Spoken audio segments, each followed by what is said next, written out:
ध्येयं सदा परिभवग्नमभीष्टदोहम् तीर्थास्पदं शिवविरञ्चिनुतं शरण्यं भृत्यार्तेऽहं प्रणतपालभवाब्धिपूतं वन्दे महापुरुषते चरणारविन्दम् अखण्डानन्दबोधाय शिष्यसन्तापहारिणे सच्चिदानन्दरूपाय रामाय गुरुवे नमः। श्री सद्गुरु महाराज की जय। परमाराध्य गुरुदेव के पावन चरणों में नमन। पूज्य माता जी के चरणों में नमन। उपस्थित सत्संग प्रेमी महान भाव माताओं, भगवान शंकर माता पार्वती से कहते हैं, गिरिजा संत समागम समन लाभ कछु आन, बिनु हरि कृपा न होए सो गावहि वेद पुराण। सत्संग में अध्यात्म की चर्चा होती है।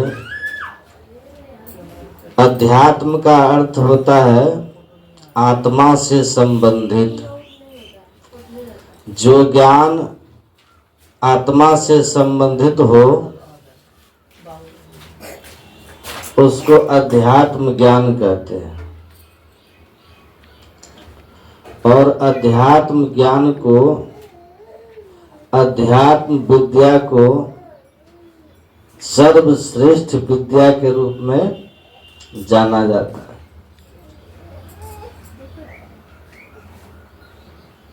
सर्वेषाम अपि चेतसाम, मनु महाराज ने लिखा है, जितने प्रकार की विद्याएं हैं दुनिया में, ज्ञान है दुनिया में, उन सभी में अध्यात्म श्रेष्ठ है। इसीलिए भगवान श्री कृष्ण ने जब अपने विभूतियों का वर्णन शुरू किया तो कहा कि मैं हिमालय, पहाड़ों में मैं हिमालय हूँ, नदियों में मैं गंगा हूँ।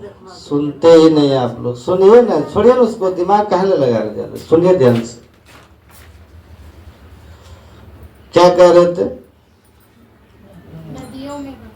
नदियों में गंगा हूँ, अब वृक्षों में मैं पीपल हूँ, अब विद्याओं में मैं अध्यात्म विद्या हूँ। जैसे नदियों में गंगा की महिमा श्रेष्ठ है, वृक्षों में पीपल की श्रेष्ठ महिमा है, पर्वतों में हिमालय सबसे ऊंचे हैं, है ना। मुनियों में कपिल मुनि, महर्षि में भृगु का स्थान श्रेष्ठ रहा है। उसी तरह से भगवान श्री कृष्ण कहते हैं, विद्याओं में श्रेष्ठ विद्या ये अध्यात्म विद्या है, वो मेरी विभूति है। क्या है? तो वह विद्या जो हमें आत्मज्ञान कराए, वह विद्या जो हमें हमसे परिचय कराए। महर्षि अरविंद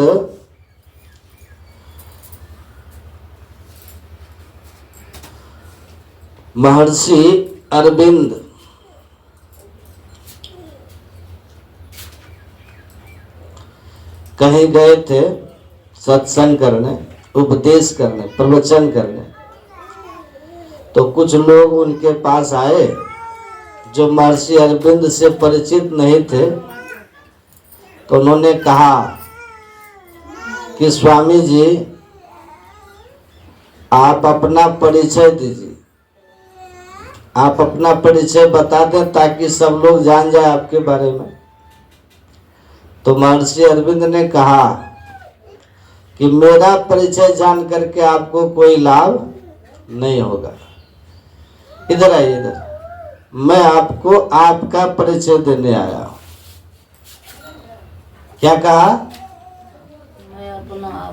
मैं आपको अपना परिचय देने आया हूं कि आप कौन है। क्योंकि जब आप अपने को जब तक नहीं जानेंगे ना, तब तक आपका सारा जानना बेकार होगा, व्यर्थ होगा। आप कौन है, यही जनाने में आया हूं। तो आप हैं कौन? तो आप लोग सुनते हैं कि हम लोग जीव हैं, हम लोग जीवात्मा है ना, और हम ईश्वर के अंश हैं। ईश्वर अंश, जीव अविनाशी, चेतन, अमल, सहज, सुखराशि, हम यही है ना। पर देखे नहीं है कि जीव होता कैसा है। देखे भेंट मुलाकात अभी तक है नहीं। आप लोग उधर क्या देखते, इधर देखिए ना। अपने से ही अपने परिचय नहीं हो पाया, तो स्वयं का परिचय हो जाए तब परमात्मा का परिचय हो जाएगा। महर्षि अरविंद कहते हैं आपसे आपका परिचय कराने इसलिए मैं आया हूं कि जब तक आप अपने को नहीं जानिएगा, ईश्वर को आप नहीं जान सकिएगा। खुद को जानो, नो योर सेल्फ। आप अपने आप को जानिए, God automatically will be known. ईश्वर अपने आप जानने में आ जाएंगे। खुद को जानते ही ईश्वर प्रत्यक्ष हो जाते हैं। जब तक हम अपनी आत्मा को नहीं पहचानते हैं, हम ईश्वर को नहीं पहचानते।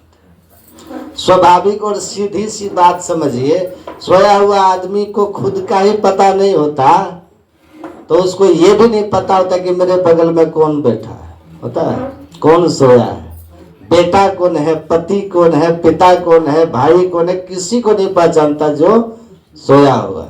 जब वो जगता है तो पहले अपने को जान लेता है कि मैं अमुक आदमी हूं, शरीर भाव में ही खुद को जाना, तब दूसरे शरीरों को पहचान पाता है। और जो अपने ही शरीर को भूल गया गहरी नींद में जाकर, तो वो दूसरे शरीर को कैसे पहचानेगा कि वो कौन है। वैसे ही जो अपने को नहीं पहचान सका कपड़ा आत्म रूप में, वह परमात्मा को नहीं पहचान सकता है। इसलिए कहा कि आपन ही को खोज मिले जब राम से नहीं। अपने को खोजो। साजोबाई कहती आपन ही को खोज मिले जब राम से नहीं। अपनी खोज करो, राम मिल जाएंगे। जिसको अपने से परिचय नहीं, उसको राम से परिचय हो ही नहीं सकता। बिल्कुल इम्पॉसिबल, असंभव बात। तो खुद की पहचान करना है। तो खुद हो कौन? तो हम आत्मा है। क्या है? आत्मा है। तो कहां पर आत्मा है भाई आप? कैसे आत्मा है आप? अपने से मिले तो नहीं, पढ़े सुने हैं, है ना। सुना हुआ ज्ञान कैसा होता है? श्रवण ज्ञान। और विचारा हुआ ज्ञान मनन ज्ञान। और स्वयं से जाना हुआ अनुभव ज्ञान। तो अनुभव का ज्ञान का बहुत महिमा है, क्योंकि सुना हुआ ज्ञान तो हवा में उड़ जाता है।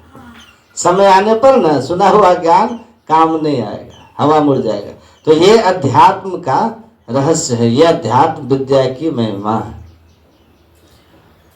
और इसीलिए जो इस विद्या को जानते हैं ना, वो संसार में सुख से रहते हैं।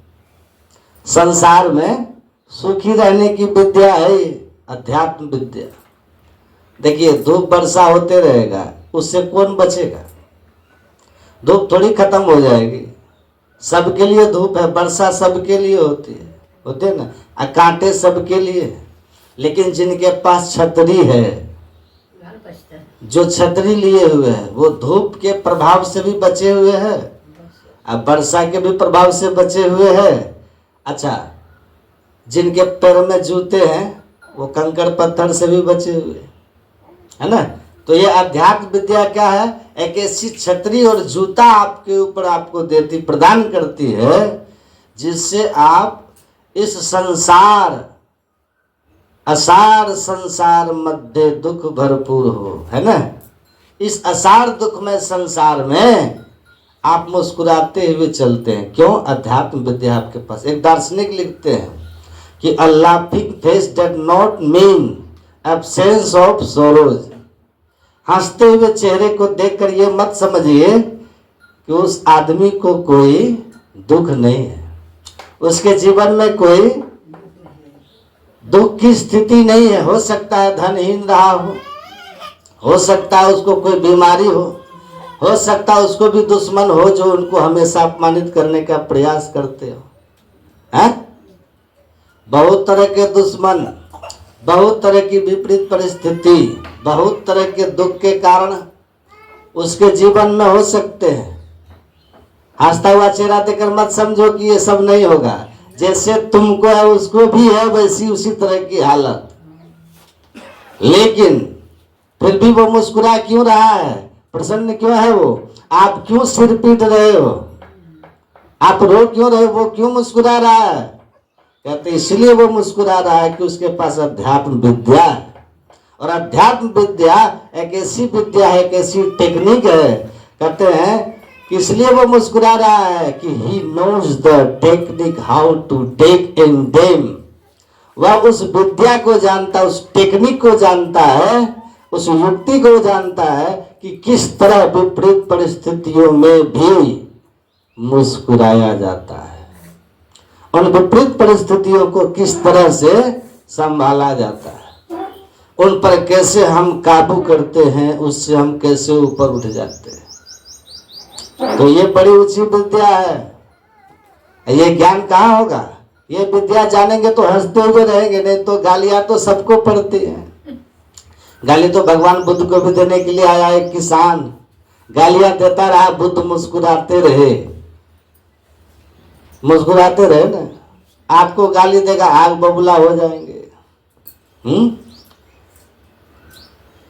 आपको गाली पड़ेगी आप आग बबूला हो जाएंगे। बुद्ध को गाली पड़े मुस्कुरा रहे थे। आपको कोई थोड़ा सा अपमानजनक स्थिति करते 100 श्राप दे देंगे। गुरु महाराज को जिंदा जला के मारने का प्रयास किया गया, लेकिन फिर भी इन्होंने कहा कि श्राप देकर के मैं भक्तों की महिमा को घटाऊंगा नहीं। उसने मेरे साथ जो किया उसकी बुद्धि थी, मैं नहीं कर सकता। तो ये ऊंचाई कहां से आती है? सत्संग से। ये ऊंचाई साधना से आती है। ये ऊंचाई अध्यात्म की विद्या, जिसके जीवन में अध्यात्म विद्या है, इसको जो अपनाया, अनुभव किया, वो आपको शराब देगा? नहीं देगा। निज प्रभु मैं देखे ही जगत के सन करे विरोध। आप में भी उसी परमात्मा को देख रहा है, आप खुद में भी गाली देने वाले में भी उसको वही परमात्मा देख रहे हैं, और अपने में भी वही देख रहे हैं, आप में भी वही देख रहे हैं, सब में खुद को ही देख रहे हैं। एक ही ईश्वर को सब में देख रहा है, तो वो जान रहा है कि गाली भी ईश्वर का ही है। तो किससे विरोध करें? अपना जीभ, अपनी दांत अपने जीभ को काट दिया तो दांत को थोड़ी तोड़ते हैं आप? तोड़ते हैं? क्योंकि दांत भी आपका, जीभ भी आपका है ना, तो आप दांत को नहीं तोड़ देते। उसी तरह गाली देने वाला भी मेरा, स्तुति करने वाला भी मेरा, तो किसकी हम वंदना करें और किसकी हम निंदा करें, किससे विरोध करें? निज प्रभु में देखें जगत के सन करें विरोध। उनके भाव ही इतने ऊंचे हो जाते हैं ना कि वो सर्वे भवन्तु सुखिनः, सभी सुखी हो, इस भाव में जीने लगते हैं। तो उसमें तो शत्रु के लिए भी वही भाव रहेगा ना कि सर्वे भवन्तु सुखिनः।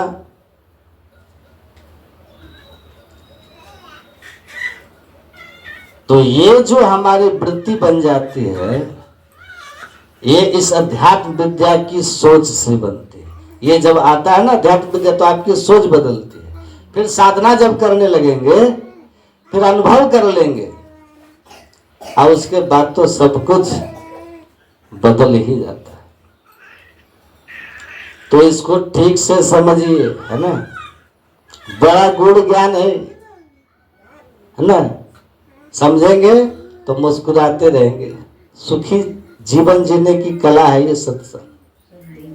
लेकिन सुनिएगा तब ना। सुन रहे हैं, कभी कल चली जाता है सत्संग में, मन चल जाता है, मनीराम उड़ जाता है, तो मन को पकड़ के रख, जैसे तन को बिठाया है ना सत्संग में, वैसे मन को भी पकड़ के रखिएगा और उसको समझिएगा कि बाबा की बात को सुनो। तो सत्संग आप किसी भी धर्म ग्रंथ में आप पढ़िएगा ना, उसमें लिखा है कि सत्संग जो है मनुष्य को वास्तव में मनुष्य बनाता है। सत्संगश्च विवेकश्च निर्मलम नयनद्वयम यस्य नास्ति नरसंग कथम न स्यात् मार्गः। जो सत्संग करेंगे ना, वेदव्यास जी कहते हैं, उसको विवेक की निर्मल नेत्र हो जाएगी, प्योर आई। हमारी आंख अभी जो है ना स्वार्थी आंख है, स्वार्थ से ढकी हुई है, इसलिए हम साफ साफ नहीं देख सकते अभी। समझिएगा बात को।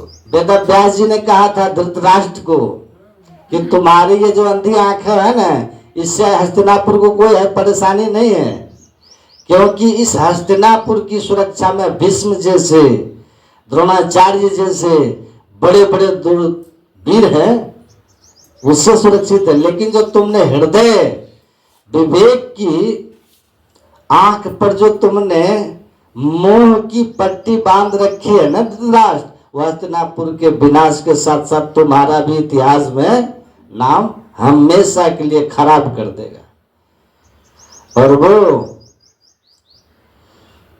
उसकी जो मोह की पट्टी थी धृतराष्ट्र की, करहि मोह बस न रखना, ना स्वार्थ रत पर लोक न साना, काल रूप तिनके में भराता, शुभ अशुभ कर्म फल दाता। भगवान कहते हैं ये जो मोह में फंस करके, स्वार्थ में फंस करके लोग कोई कदम उठाते हैं, धर्म को छोड़ देते हैं, मैं उनके लिए फिर काल के रूप में हो जाता हूँ, उनके कर्म का फल देने वाला हो। तो भगवान राम कहते हैं, तो ये जो मोह की पट्टी है ना, इसको हटाना जरूरी है। शंकराचार्य जी कहते हैं कि सत्संग करो, मोह की पट्टी हट जाएगी। सत्संगत्व निसंगत्व, निसंगत्व निर्मोहत्व, निर्मोहत्व निश्चलितत्व, निश्चलितत्व जीवन मुक्ति ही।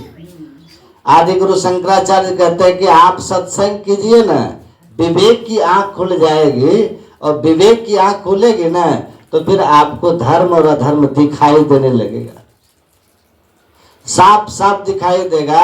अधर्म के फल क्या है, अधर्म के पथ पे चलने के परिणाम क्या है, क्या रिजल्ट्स है होते हैं, वो दोनों जब आपके सामने होगा ना स्पष्ट होकर के, तो आप अधर्म की तरफ बढ़ ही नहीं सकते। बढ़ेंगे फिर, क्योंकि आप सुख चाहते हैं ना, सुख, आप शांति चाहते हैं कि नहीं, आप संसार में सम्मान चाहते हैं कि नहीं, आप परलोक में सदगति चाहते हैं कि नहीं।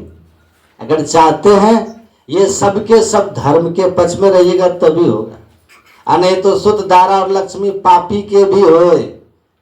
धन संपत्ति जो है ना, ये तो पापियों के भी पास होते हैं। रावण से बढ़कर के किसके पास सोना का लंका है बताइए तो। लेकिन रावण को आप कितना इज्जत से नाम लेते हैं, लेते हैं। रावण के जीवन में कितनी शांति थी, नहीं थी। परिणाम होता है, रहा न कोई कुल रोवन हारा, रोवन हारा कोई था। तो समझ क्या है, ये विवेक सत्संग से होगा। विवेक जब आप सत्संग सुनिएगा ना, जो सुनेंगे तो आपके ऊपर असर होगा ना। देखिए हमारा जीवन कैसा है पता है, हमारे संस्कारों से प्रेरित होता है, विचारों से हम प्रेरित होते हैं। विचार हमारे अंदर में बहुत सारे अनुभूतियों को लेकर के, ये संस्कारों को लेकर के है। देखिए एक तो संस्कार माता पिता से आता है, जिसका चुनाव हम में से कोई नहीं किए। हम में से कौन भगवान को कहे कि ये हमारे माता पिता होंगे और वही हुए? ऐसा नहीं, हमने नहीं कहा था भगवान को। चुनाव किए माता पिता का हम लोग नहीं किए। हमने अपने शिक्षक का भी चुनाव बचपन में नहीं किया था। जब हम कच्चा थे, रॉ मटेरियल थे, हमको मोल्ड किया जा रहा था। उस समय भी चयन हमारा नहीं था।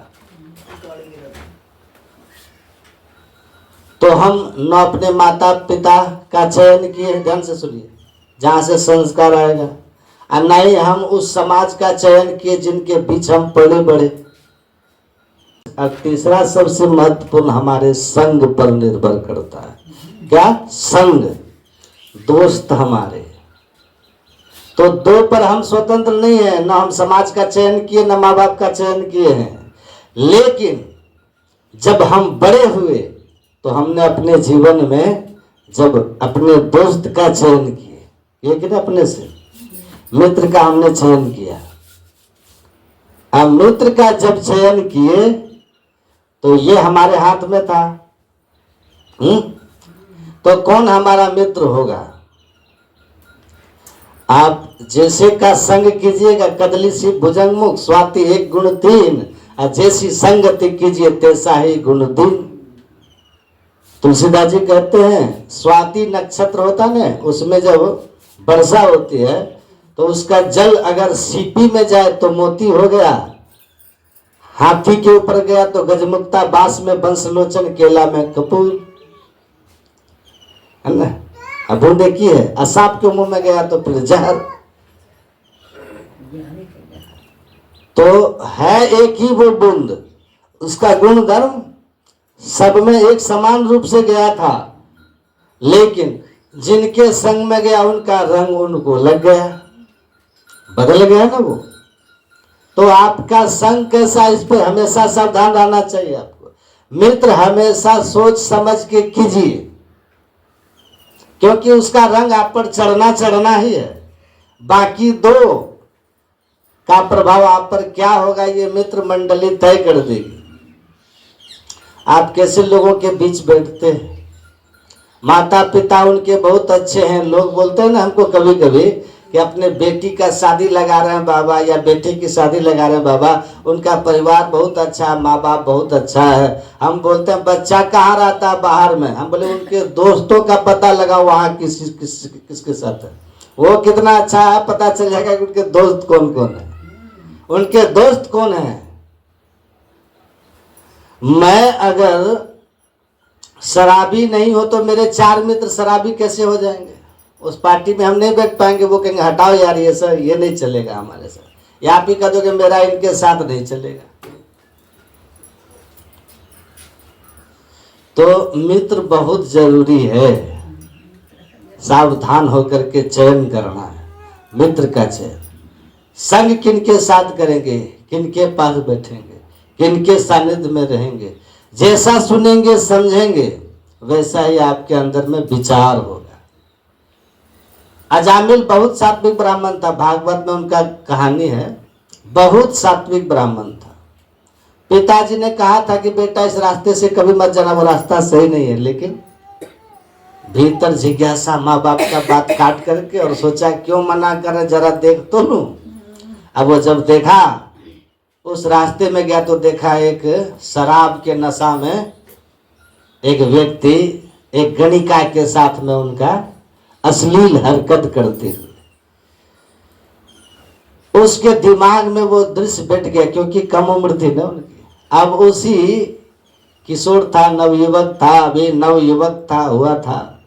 बार बार उसका चिंतन होने लगा, उसको उसी दृश्य का चिंतन होने लगा, उसी वेश्या का चिंतन होने लगा। और धीरे धीरे धीरे धीरे उसके अंदर ऐसी उसके प्रति मतलब भाव बन गया कि लगा जैसे कि अब उसके बिना हमारा जीवन ही कुछ नहीं है।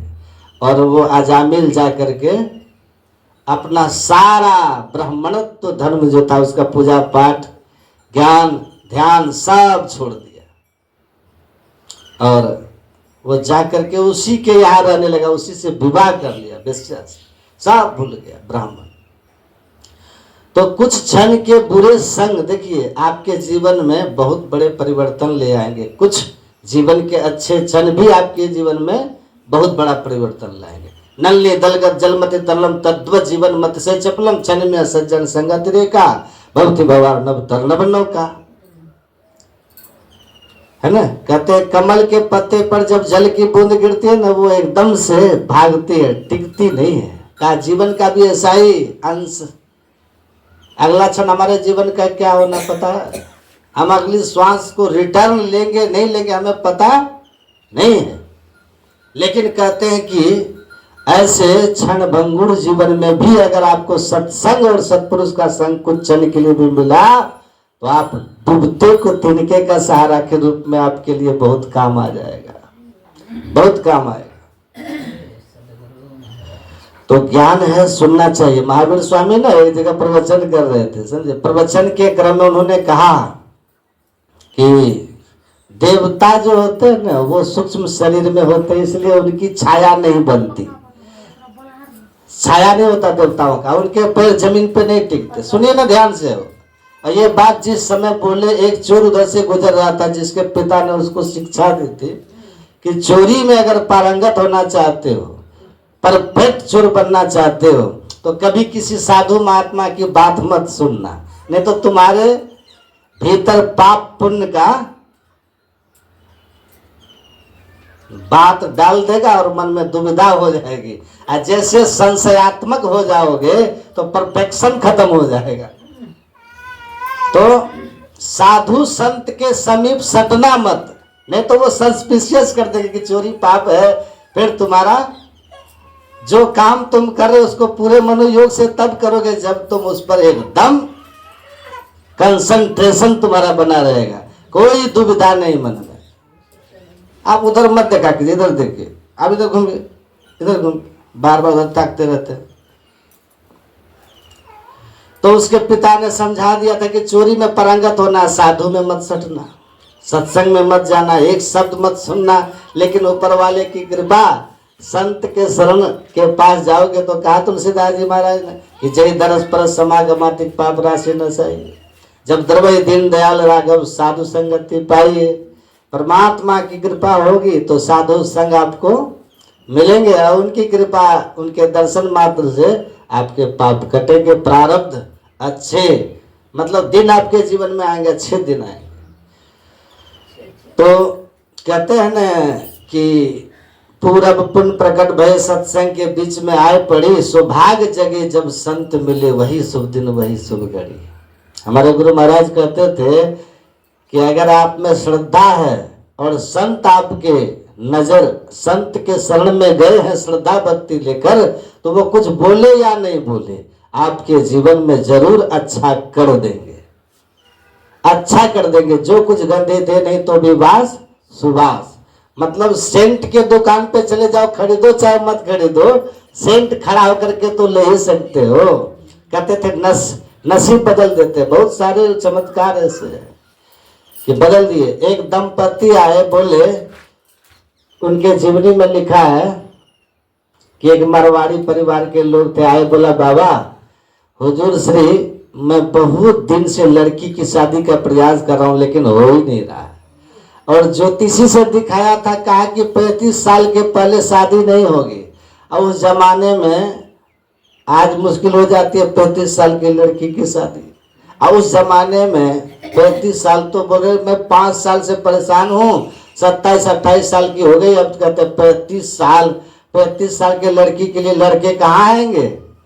अब आज से 40-50 साल पहले की बात है ये। तो हम बहुत दुखी हैं। तो हमारे गुरु महाराज महर्षि मही परमा जी महाराज ने कहा चिंता मत कीजिए, जोड़ी ऊपर से बन के आती है, यहाँ तो सिर्फ फेरे लगते, फेरे लगते, जोड़ी तो ऊपर वाला बनाता है, यहाँ सिर्फ फेरे लगते हैं। आप चिंता मत कीजिए, शीघ्र ही शादी हो जाएगी, शादी शीघ्र ही हो जाएगी। और 1 साल के अंदर अंदर बहुत अच्छे परिवार में, अनुकूल परिवार में, जैसा वो चाहते थे उनकी लड़की की शादी हो गई। तो ज्योतिषी के पास ये लोग गए कि बेटी की तो शादी हो गई। तो ज्योतिषी ने कहा कि आश्चर्य है, आज तक मैं कभी असफल नहीं रहा, तो ये कैसे हो गया। तो कहे कि गए थे गुरु महाराज जी के पास तो आशीर्वाद दिए थे, तो कहा जो न करे लकीर सो करे फकीर, लकीर बदलना फकीर के हाथ में है, वो बदल देते हैं। पलटू लिखा नसीब का संत है, देते हैं फिर अपना दिल साचा नहीं ताते लागी देर।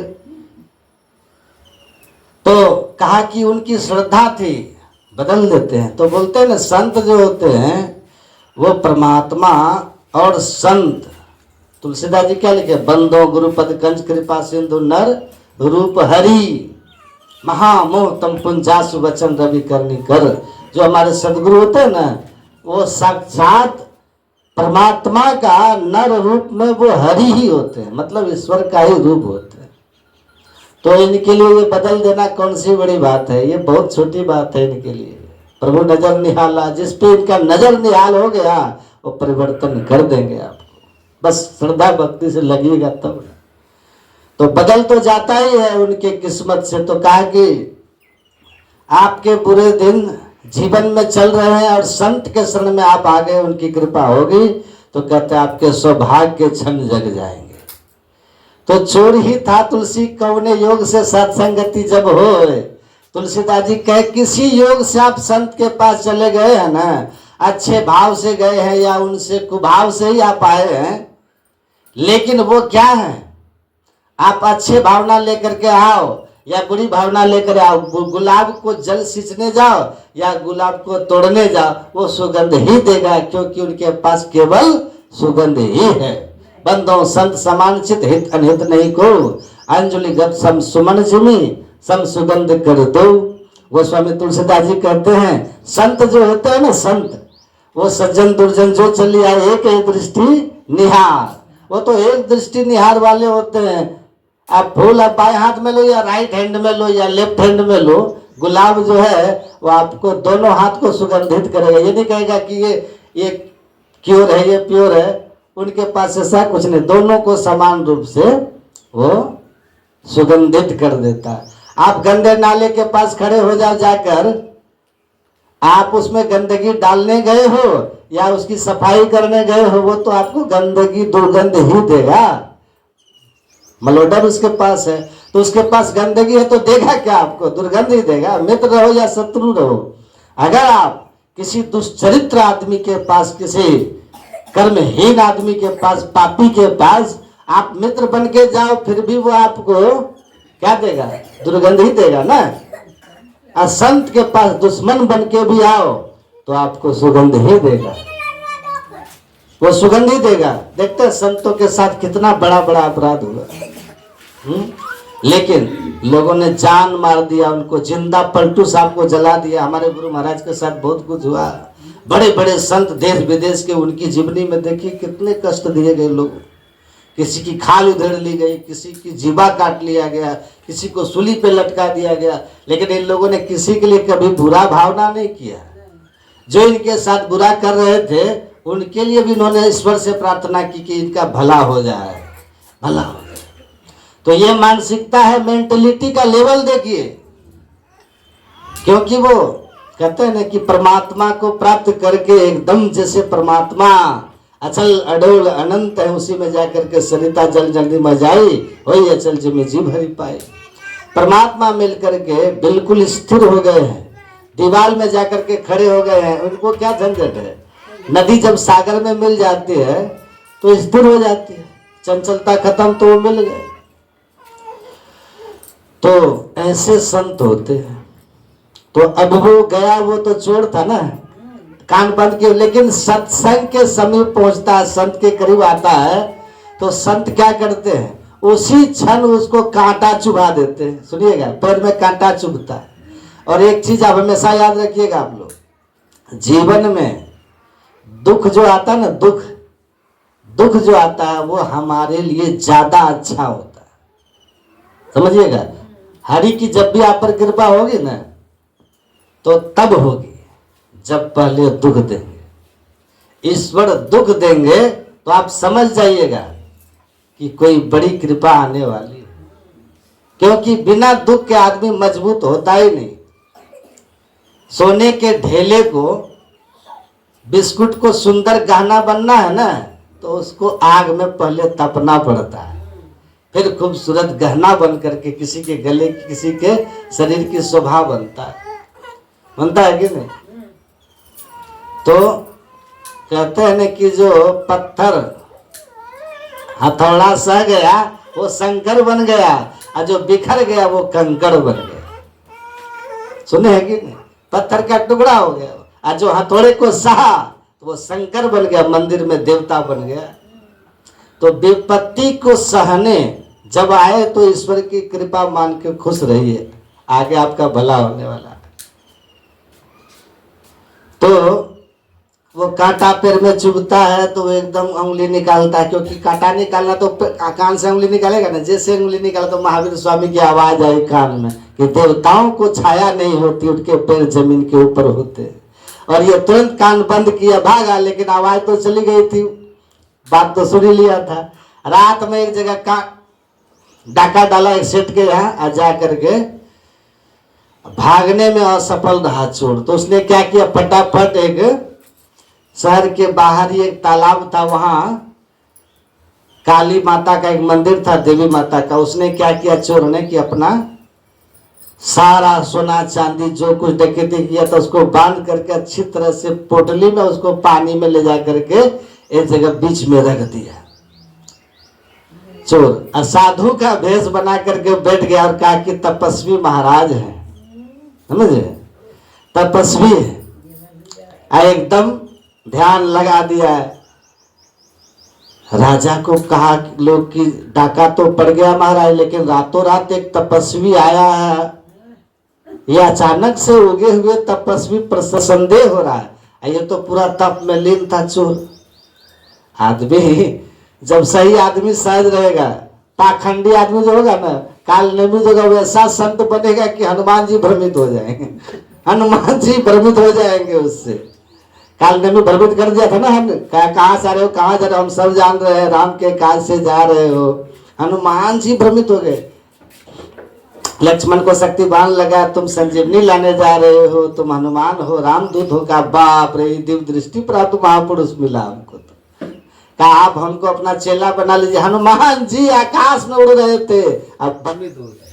आप सोचिए, जो आकाश में उड़ रहे थे, सिद्धि अष्ट सिद्धि जिनको प्राप्त थी, वो भ्रमित हो गया, सोचे कि अभी हमको मुक्ति की और अभी और कुछ चाहिए, अभी और कुछ चाहिए। कहा कि हमको आप अपना शिष्य बना लीजिए, और उनसे दीक्षा लेने के लिए हनुमान जी तैयार हो गए, उनके शिष्य बनने के लिए। देखिए कैसा पाखंडी लोग का खेल होता है।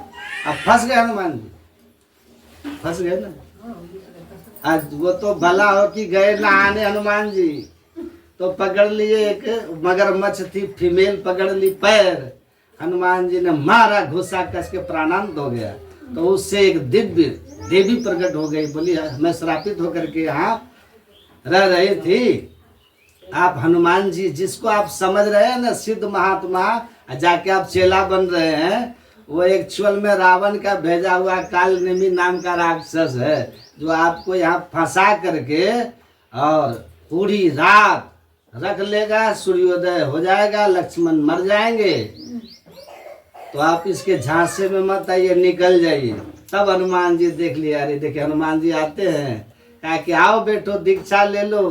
तो हनुमान जी ने कहा कि दीक्षा बाद में होगी, पहले आप गुरु दक्षिणा ले लीजिए।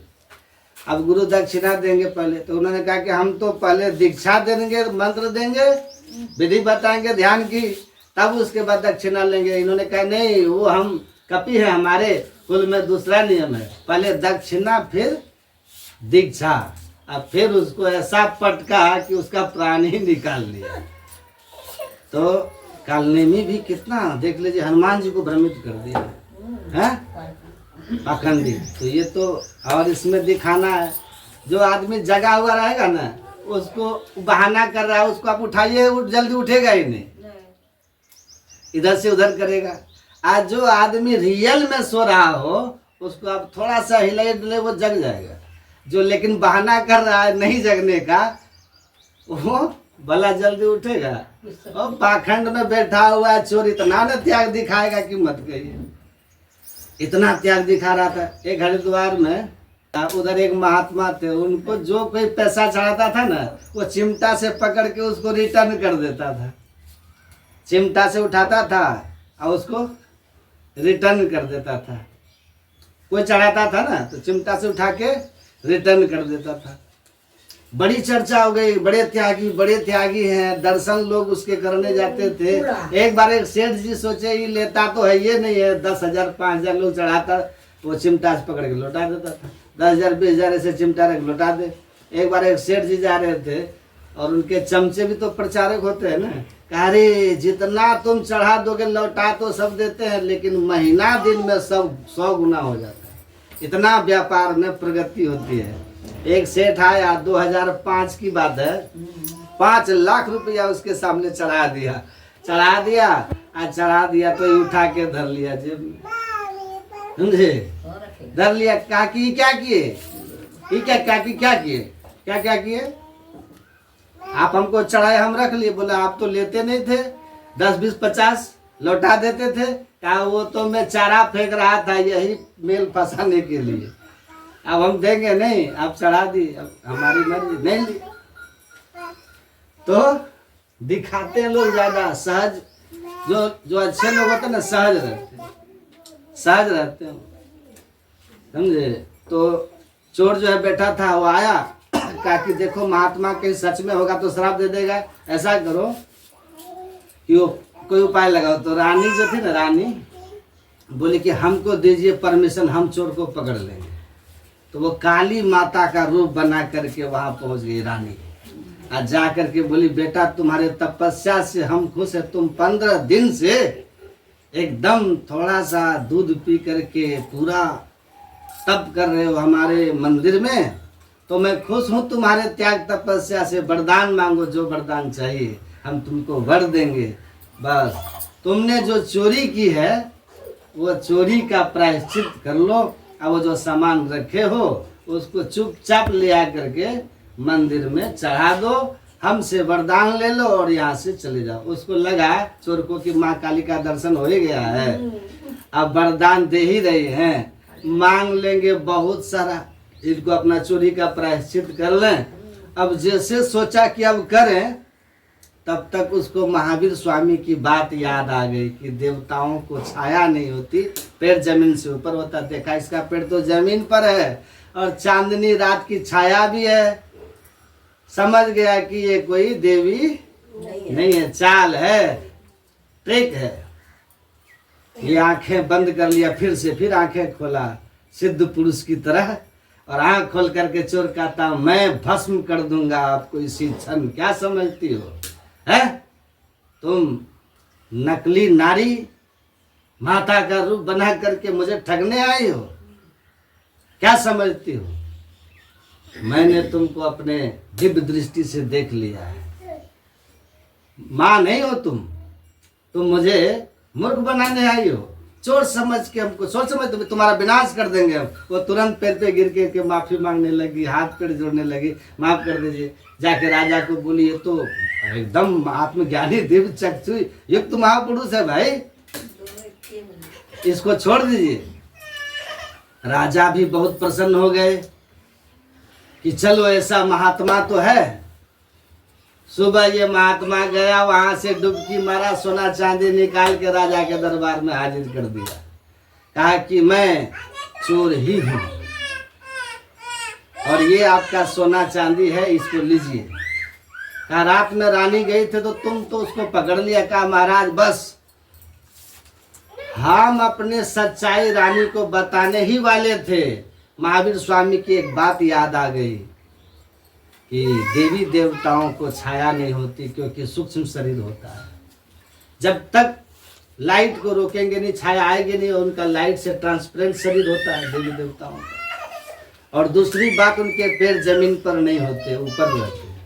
ये बात याद आ गई और मैंने समझ लिया कि कोई चाल है, ये झूठी माता बनी है। फिर जब ये चली आई तो मैं बहुत सोचा कि एक बानी संत की मेरे जीवन में फांसी के फंदे से बचा दिया है। अगर संतों की पूरी बानी मान ले तो जमराज के फंदे से बच जाएंगे। अब आप जो सजा देनी आपको दीजिए, लेकिन मैं अब उसी संत के शरण में जा रहा हूं जिसने मुझे ये ज्ञान, जिसके ज्ञान से मैं बचा। रात में। तो राजा ने कहा कि मैं आपको जितना धन चाहिए डेल आप ले लीजिए, अगर सही राह पे चल रहे तो हमें सहयोग करना कर्तव्य है। तो इसीलिए गुरु महाराज जी कहते हैं कि बातें हैं अनमोल मूल नहीं एक एक ही। संत की एक बात अगर जीवन में उतारेंगे, जामिल ने एक बात मान लिया ना बाद में संत का, कि बेटे का नाम नारायण रखना, जमपास से बच गया कि नहीं? ये भी बच गया। तो आप अपने जीवन के नजरिया को बदलिए, सोच को बदलिए। इसके लिए जरूरी है कि मन का बदलाव होना। मन में अगर रजोगुण तमोगुण की प्रवृत्तियां रहेंगी, आप चाहो न चाहो आपसे भूल हो जाएगी। समय आएगा, मोह अज्ञानता स्वार्थ आप पर हावी हो जाएगा और आपकी सोच जो है ना अभी वो आपको गिरा देगी, फंसा देगी, आपसे चूक हो जाएगा। लेकिन जब आपका बुद्धि सतोगुण में स्थिर रहेगा या गुणातीत हो जाएंगे, तब तो जीवन ही सार्थक मोक्ष ही हो जाएगा। और उसके लिए भगवान कहते हैं कि आपको मंत्र जप भी करना है और इंद्रियों का दमन का भी करना है। तो हमारी इंद्रियां हमारे अधिकार में रहे, ठीक है। जो नहीं देखना वो आंख नहीं उधर जाए, कान को जो नहीं सुनना वो नहीं सुने। सुनेंगे तो लोभ लालच होगा। जैसी वाणी सुनिएगा मन में वैसा ही आपको विचार आएगा, उसी तरह का झुकाव होगा। तो जो चीजें शास्त्र में निषिद्ध की गई है हम उसको नहीं देखेंगे, नहीं सुनेंगे।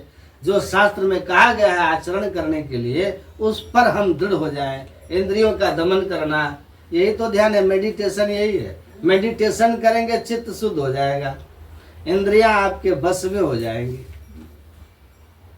और जिनकी इंद्रियां अपने बस में हो गई सुखी हो गया, सुखी हो गया। मन इंद्रियों का बस हो गया, संत सुखी मन जीती हो। नवोदय भक्ति में यही इंद्रिय दमन और मन मनोजय के लिए साधन बताया गया। तो भगवान ने जिस तरह से विधि का वर्णन किया, अगर उस तरह से आप ईश्वर भक्ति करेंगे तो आप अपने जीवन में सुखी हो जाएंगे। ये सब गलत चीजें छूट जाएंगी और आपको सही आंख हो जाएगा और आप भी सत्संगी बन जाइएगा, असली रूप में सत्संगी बन जाइएगा। तो आप जो अज्ञानता में पड़े हुए हैं ना, संतों ने यही काम किया। क्या किया? आईना दिखाया आपको, धर्म का आईना दिखाया। अधर्मियों ने क्या किया संतों के साथ? पाखंडियों ने क्या किया? जिनका धर्म धंधा था उनके साथ बहुत बुरा बर्ताव किया। लेकिन संत के भाव कैसे थे? हे तु रहित जग जुग उपकारी, तुम तुम्हार सेवक असुरारी। बिना किसी स्वार्थ से जीव मात्र को प्रेम करने वाले। संसार में सब स्वार्थ का व्यवहार है, लेकिन संत ऐसे होते हैं जो निस्वार्थ जीव मात्र से प्रेम करते हैं। और इसीलिए कहा संत सहाय दुख पर हित लागी। संत बिटप सरिता गिरधरनी, अपरहित हेतु सबन के करनी। संत, नदी, वृक्ष और पहाड़, ये चारों के जो अपने कर्म होते हैं ना, वो अपने लिए नहीं होते, वो संसार के लिए होते हैं। संत संसार के लिए जीते हैं, संसार के जीवों के कष्ट सहते हैं। और जिनके लिए कष्ट सह करके सद्ज्ञान की बात कहते हैं ना, वही लोग उनको गाली भी देते हैं।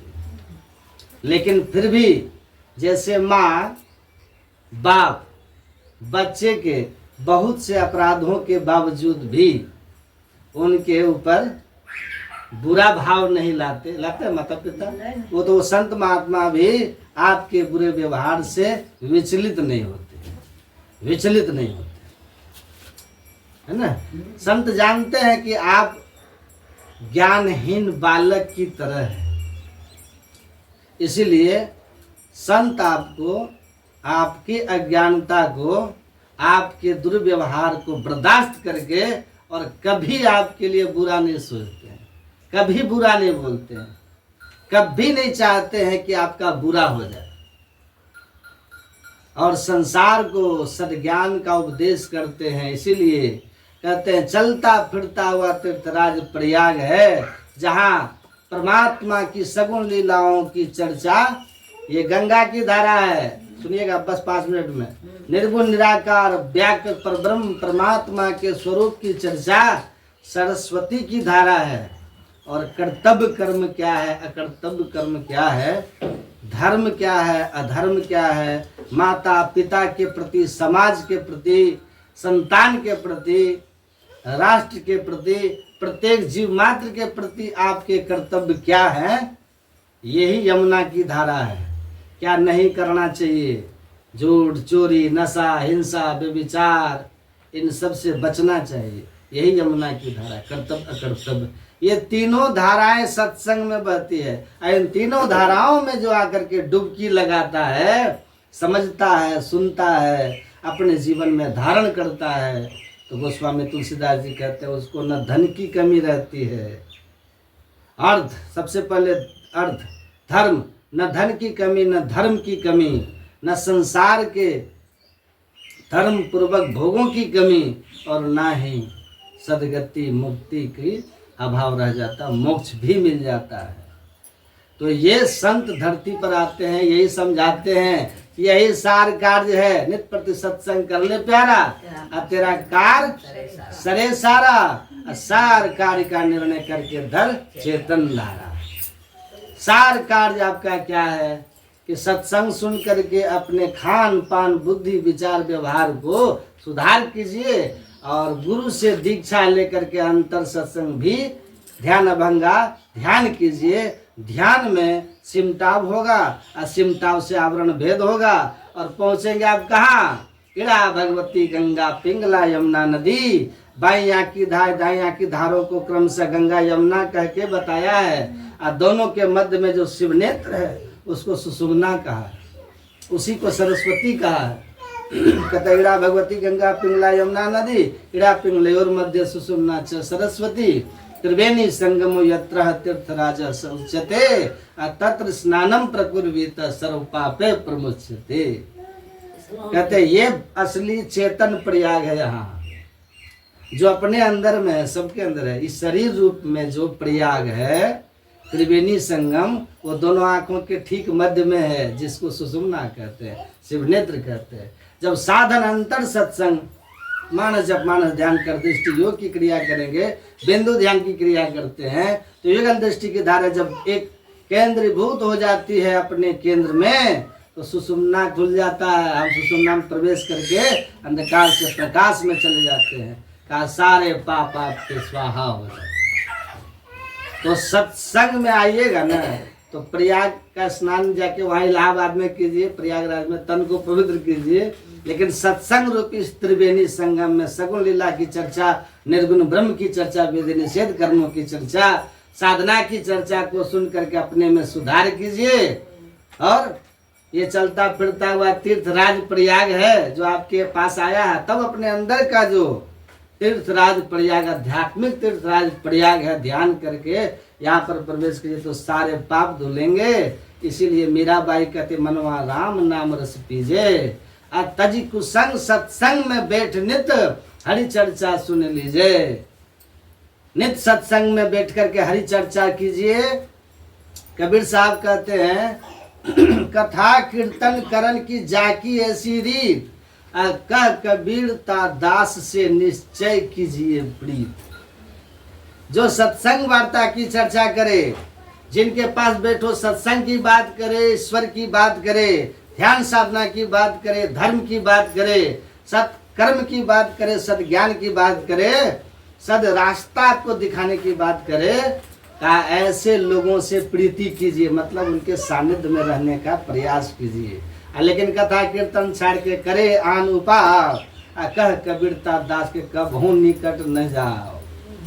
लेकिन जो धर्म सत्य की बात छोड़कर, ईश्वर भक्ति की बात छोड़ करके, ईश्वर चर्चा छोड़ करके, धर्म चर्चा छोड़ करके संसार की बात करे, उसकी निंदा, उसकी चुगली, तो अपने पाप कर ही रहा है।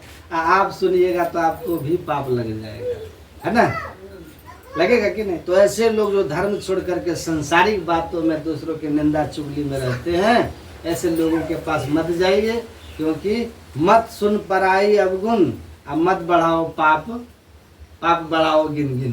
दूसरों के अवगुण, दूसरों की निंदा सुनोगे ना, सुनाने वाले को भी पाप और सुनने वालों को भी पाप। इसलिए जहाँ धर्म की चर्चा हो, सद्ज्ञान की चर्चा हो, ईश्वर की चर्चा हो, ऐसे स्थान में आइएगा तो अंतर और बाहर दोनों जगह का सत्संग आप करने लग जाइएगा। जो सुनिएगा ना मन उधर ही जाएगा। बार बार सुनने से जो जो भीजे कामड़ी त्यों तो गहरी हो, त्यों तो गहरी हो सुने संतन की वाणी। कहते हैं जैसे जैसे बार बार सुनिएगा आपका मन रूपी भंवरा जो है ना, वो सत्संग के पराग को धीरे धीरे ग्रहण करने लगेगा, उसका धीरे धीरे उसको स्वाद आने लगेगा। और जैसे जैसे स्वाद आने लगेगा आपका मन ईश्वर भक्ति में डूबने लगेगा। और जब ईश्वर भक्ति में आपका मन डूबने लग जाए तो आपका परम कल्याण हो जाएगा। क्योंकि मानव तन मिला ही इसीलिए है कि आप परमात्मा की भक्ति कीजिए। यही तन कर फल विषय न भाई, स्वर्ग और स्वल्प अंत दुखदाई। तो क्या करना चाहिए? इस दुर्लभ तन से क्या करना चाहिए? गुरु नानक देव जी कहते बहुत जन्म भयो कीट पतंगा, बहुत जन्म जलमीन कुरंगा, बहुत जन्म पंछी सर्प होइयो, बहुत जन्म हैवर वृक्ष जोइयो, बहुत जन्म कीट पतंग बने, पक्षी बने, कौआ बने, पशु पक्षी कृमि आदि योनिन में भर में बहु बार हो, बहुत बहुत बार आप बने। अब परमात्मा ने कृपा करी तो कभू करी करुणा नर देही, तो मिलू जगदीश मिलन की बेरिया। परमात्मा ने मनुष्य शरीर दिया। परमात्मा से जो बिछड़ के 84 के चक्र में जन्म मरण भोग रहे हो, इससे छूट करके परमात्मा से मिलके आवागमन मुक्त होने के लिए ये तन मिला है, ये बारी है। गुरु नानक देव जी कहते हैं मिलू जगदीश मिलन की बेरिया, चिरंग कालिया देश अजरिया। अनंत काल के जन्म मरण के चक्र के बाद ये देह मिला है। इस दुर्लभ देह को पा करके दुर्लभ काम करो, वो ईश्वर की भक्ति है। और ईश्वर भक्ति बिनु सत्संग न पावहि प्राणी। बिना सत्संग के संतों के शरण में गए कोई नहीं पा सकता। इसीलिए सत्संग से लग करके रहिए, ये बड़े भाग से मिलता है। संतों का ज्ञान सुनने से विवेक की दृष्टि खुलती है, हमारे आचरण सुधरते हैं, खान पान सुधरते हैं, और हम परमात्मा की सच्ची भक्ति जो है, जो सार भक्ति है, उस सार भक्ति में लग करके अपना कल्याण बना लेते हैं। इसलिए कहा तीरथ व्रत में फिरे बहुत चितलाए के, जलपा खान को पूजे मुँह में पछताए के, बस तुम्हें सूझी जाए अपने हाथ में, जो कुछ मिले सो मिले संत के साथ में, है ना। तो संत के संग में रहिए। जा दिन संत पाहुने आवत, आ तीरथ कोटि नहान करे फल दर्शन ही ते पावत। तो संत का संग मिले, जीवन का सही पल यही है, यही शुभ दिन है और यही शुभ घड़ी है। क्योंकि संत जब मिलते हैं ना तो ईश्वर की बात याद आती है, ईश्वर की चर्चा होती है। बाकी सब लगन मुहूर्त सब झूठ है, सबे बिगाड़े काम। तो ये शुभ दिन और शुभ घड़ी आपके जीवन में गुरु महाराज की कृपा से आया हुआ है ना। कल भी सत्संग हुआ, आज भी सत्संग हुआ, आप इसमें आए, गुरु महाराज के ज्ञान को सुने। देखिए हमारी बात किसी को बुरी लग सकती है, क्योंकि संत जो होते हैं ना, संतों का जो ज्ञान होता है सुनने में कभी कभी कड़वा तो लगता है। कबीर साहब बोले हैं कि मीठा बोलना चाहिए, नहीं बोले है ना, लेकिन वही कबीर साहब बोलते हैं, इतना कड़ी बात बोलते हैं कि आप सुनेंगे ना, है कि नहीं। फटकारते हुए कहते हैं तुम राम ब्राह्मण ब्राह्मणी को जाया और मारा क्या नहीं आया, इससे कड़वी कोई बात हो सकती है? कबीर साहब कहते तो क्यों बोलते हैं? उनकी मधुर बात भी आपके कल्याण के लिए। लेकिन जब देखते हैं ना कि मीठा बोलते बोलते हमारी मिठास इसको डायबिटीज की बीमारी पकड़ा दिया है, तो वो नीम का जो है ना थोड़ा सा करेला का जूस पिलाते हैं कि थोड़ा डायबिटीज कम हो जाए। उसी तरह संत लोग होते हैं। गुरु महाराज ने भी कहा कि बानी में कैसी बोलनी चाहिए। कबीर बोलते हैं बानी ऐसी बोलिए मन का आपा खोए। लेकिन अगर हमारे मीठा बोलने से, बढ़िया बोलने से बेटा छोड़ दो, बेटा छोड़ दो, आग है, अब बच्चा नहीं माने तो उसको एक थप्पड़ मार देना उसके कल्याण के लिए है। वो थप्पड़ उसके चोट पहुंचाने के लिए नहीं है, ये थप्पड़ उसको बड़ा कष्ट से बचाने के लिए होता है। इंजेक्शन जो मारता है ना डॉक्टर, तो दुख होता है, दर्द होता है, दर्द होता है कि नहीं। लेकिन वो इंजेक्शन बड़ी बीमारी से मुक्ति दिलाने के लिए होता है। इसीलिए संत लोग कभी कभी बोलते हैं, गुरु महाराज भी बोले सत्य सुहाता वचन कहिए, लेकिन गुरु महाराज के प्रवचन में ही लिखा है कोई कूढ़े तो कूढ़े, लेकिन सत्य बात संत कहने से चूकते नहीं है। सत्य यही है कि किसी भी रूप के दर्शन से आत्म दर्शन शेष रह जाता, उससे मुक्ति नहीं होती, चाहे वो विराट से विराट रूप क्यों न हो। चेतन आत्मा जड़ का संग जो छोड़ के पहचाने उसको ईश्वर दर्शन कहते हैं। यही ईश्वर दर्शन है, इसके पहले सब माया का दर्शन है। गुरु महाराज कहते हैं कोई कूड़े तो कूड़े, उसका क्या मतलब, हम सच नहीं बोलेंगे हैं? तो इसीलिए आप सुनिए, समझिए और इसको जीवन में उतारिए। ये सत्संग आपको सब कुछ देने में सामर्थ्य रखता है। मति की रति गति भूति भलाई जब जय जतन, जहाँ जय पाए सो जानब सत्संग प्रभाव, लोक वेदना आनु पाओ। यहाँ जो सत्संग हुआ, आपके पिताजी क्या नाम है? सुबोध बाबू, उनके घर में हम लोग सत्संग किए।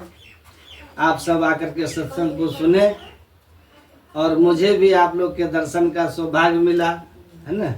बहुत दिन के बाद फिर कभी मौका मिलेगा तब सुनाएंगे, लेकिन सब बैठिएगा तब, पहले आप लोग सोच लीजिएगा। तो अभी हम लोग इधर बोलिए, आरती के बाद यहाँ से प्रस्थान करेंगे। फिर कभी आप लोग कहेंगे, आदेश होगा तो जब मौका लेगा गुरु महाराज की दया से फिर आकर के हम आप लोग को सुनाएंगे और ठीक से सुनाएंगे, है कि नहीं। तो यहाँ सत्संग था तो हुआ। हम गुरु महाराज से आप सबके लिए प्रार्थना करते हैं कि आप सबका भविष्य उज्जवल हो, मंगल हो और पूरे परिवार के अंतःकरण में सत्संग के प्रति इसी तरह की श्रद्धा, इसी तरह का प्रेम ऐसे बनी रहे। बोलिए प्रेम से श्री सत्य। नहीं,